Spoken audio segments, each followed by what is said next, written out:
everyone, Kate Berkner here today with Dr. Tom Phelan, author and creator of 123 Magic, as well as the author of The Manager Mom Epidemic. Dr. Phelan, welcome.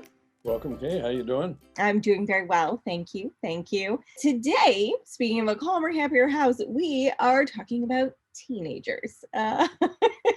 So, Dr. Phelan, obviously a teenager is a different creature than that sweet, adorable, cuddly little toddler that we might have been talking about last week. So talk to us a little bit about what changes as kids kind of cross that threshold from child into teen. Yeah, I think there are a number of things if you're a parent, and you've already experienced this, but one of the things is the kids look different. And one of the looks, there's something about a preschooler that is naturally cute. And teenagers are not naturally cute. I hate to say it, but they're sort of there. They sort of look like adults or some version of adults, but they don't have that natural sweetness and so on that the little kids have. And so they're harder to relate to. The other thing is inside the teenager's mind, and I think for them a lot of times it's semi-conscious or even unconscious, is they got a different agenda now. And the agenda used to be when they're preschoolers, the agenda was to have fun and to play. And that was their work, how they learn their social skills and visual motor skills and so on. Now their agenda is to get away from you. And that's different. So they're on their way to independence. Years ago, hundreds of years ago, kids would get to be 15 years old, they might get married, leave home and start working, or be doing whatever adults do or whatever adults did at that time. So they're aware of that agenda. You are aware of it to some extent, but I think most parents don't like it. They say, no, they're my kids. I want them to be close to me like they used to be. And parents can kind of resent the change. Yeah, and there's something about your baby growing up and not being your baby anymore, right? And parents that that makes the parents sad because they're going to be an adult and they're not going to need you as much anymore and all of that. So one of the behaviors that you talk about in the 123 Magic Teen book is something you refer to as the adolescent snub. And this is a really common behavior. Can you describe what that might look like? Yeah, the snub, and I use a dinner time example because I think it's one that a lot of parents go through. But you're sitting there with your 16-year-old son at dinner and you say, how was your day? He says, fine. You say, what'd you do? He says, nothing.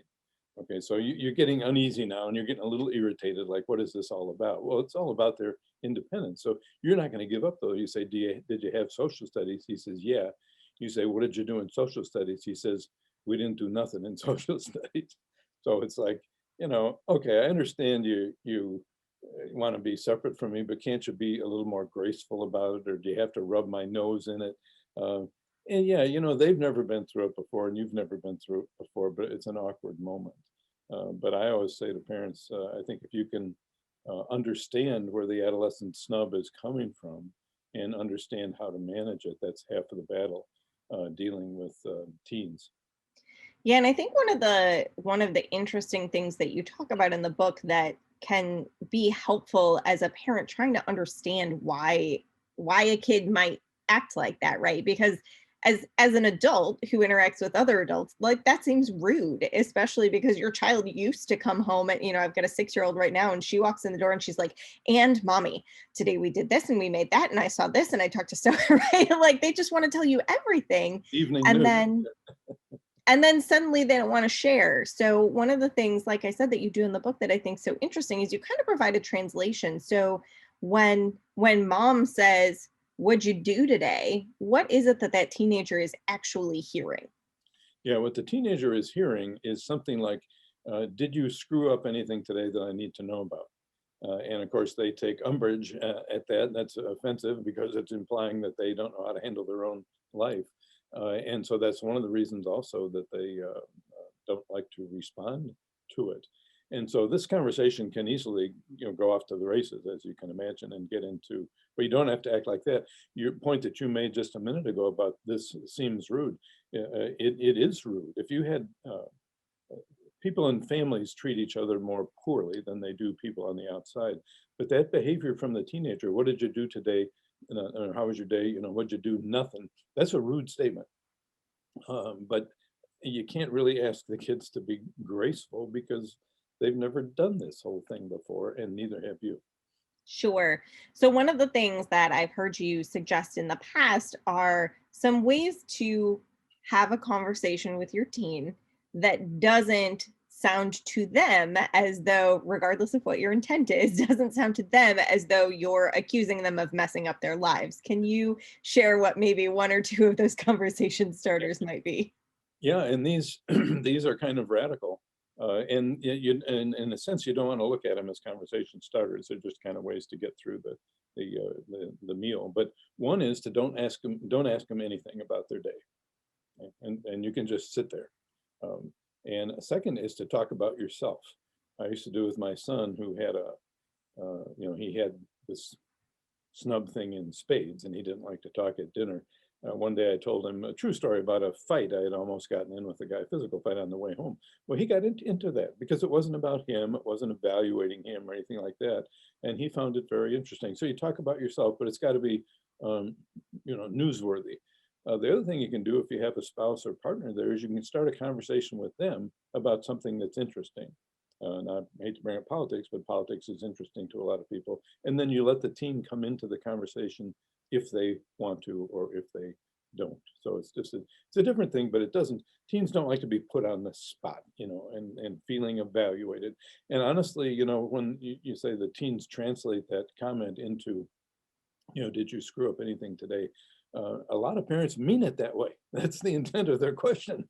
They want to find out, how was your day? Is anything wrong? I want to check in with you, my dear.